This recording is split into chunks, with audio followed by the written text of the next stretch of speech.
22A అంశంలో ఆ section కింద నిషేధిత భూముల జాబితా, పేదల ఇల్లు, స్థలాలు, దీనికి సంబంధించిన ఆస్తులు ఆ జాబితాలో చేర్చారు. బీజేపీ కూడా ఖచ్చితంగా దీనిపైన కేంద్ర ఏజెన్సీల విషయంలో కావచ్చు, అదే క్రమంలో పేదల విషయంలో ఎలాంటి కార్యాచరణ చేయబోతుంది?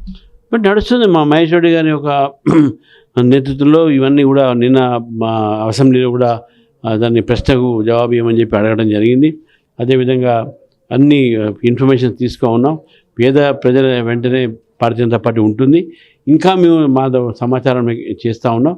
ఇదంతా కూడా భూభారతి అనే పేరు మీద, గత ప్రభుత్వం ధరణి పేరు మీద పేద ప్రజల యొక్క జీవితాలతో ఆడుకుంటుంది. కష్టపడి సంపాదించినటువంటి చిన్న చిన్న ప్లాట్లని, భూముల్ని గుంజుకునే ప్రయత్నం చేస్తుంది.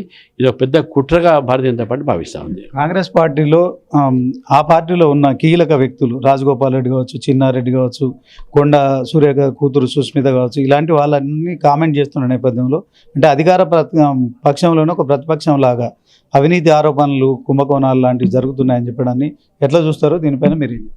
అవినీతి ఆరోపణలు అవన్నీ మేము కూడా చేస్తూ ఉన్నాం. వాళ్ళ అంతర్గత వ్యవహారాలు, వాళ్ళ పార్టీ అంతర్గతాలు మేము మాట్లాడదలుచుకోలేదు.